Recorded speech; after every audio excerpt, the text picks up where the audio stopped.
माँ जैसा कोई नहीं। आदित्य ने बैग से शॉल निकाला और वह कुछ सोचने लगा। वो सोच रहा था कि पिछली रात जब वह बिस्तर पर जाने से पहले अपना बैग पैक कर रहा था, तो उसकी माँ कैसे अपना शॉल लाई थी और उसे बैग में रखने के लिए कह रही थी। कैसे उसने कहा था, अगर बारिश हुई तो बहुत ठंड लगेगी। करीब 1 घंटे से अधिक स्टेशन से ट्रेन एक छोटे स्टेशन पर खड़ी थी। ट्रेन में बैठे बैठे आदित्य का धैर्य जवाब दे रहा था। अजीज होकर वह अपनी सीट से उठ खड़ा हो गया।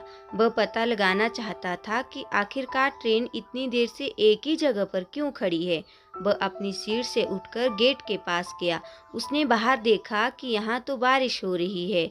फिर आदित्य वापस अपनी सीट पर जाकर बैठ गया और अपने सिर के नीचे बैग रखकर लेट गया। काफी देर बाद उसे धीरे धीरे नींद लगने लगी थी। अचानक एक महिला ने उसके बाजू को हिलाते हुए उसकी नींद उड़ा दी। वह उठकर बैठ गया।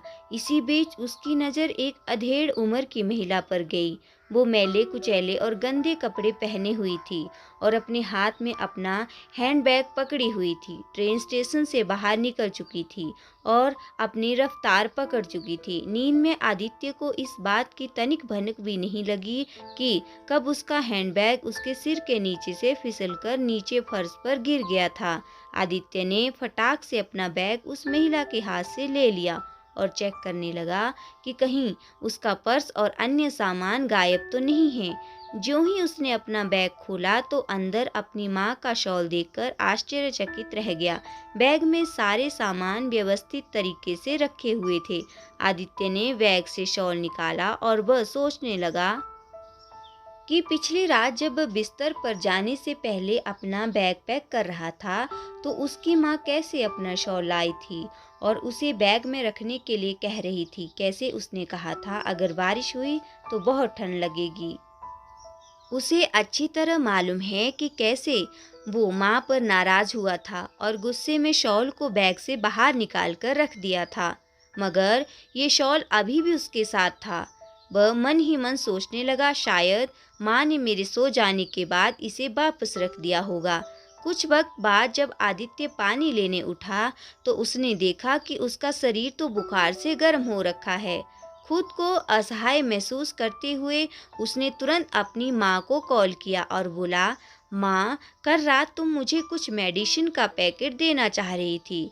इससे पहले कि आदित्य अपनी बात पूरी कर पाता, उधर से उसकी माँ बोल पड़ी, बेटा, तुम्हारे सिर में दर्द है क्या? आदित्य कतई जाहिर नहीं करना चाहता था कि उसके बुखार के बारे में जानकर उसकी माँ बेवजह परेशान हो, इसलिए उसने कह दिया, हाँ माँ।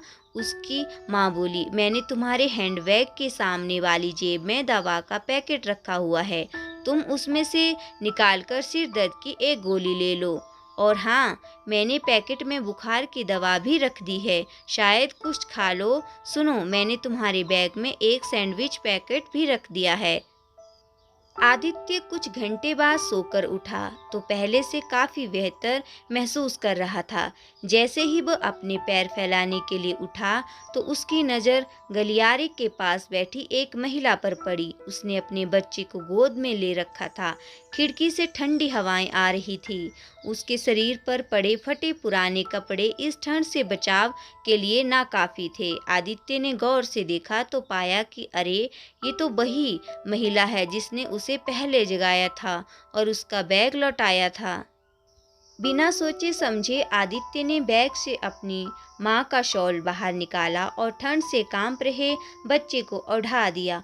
उसने देखा कि बच्चा कैसे अब सुकून से सो गया है। आदित्य सोचने लगा, वह एक नहीं बल्कि दो माताओं के प्यार और स्नेह की चादर से लिपटा हुआ था।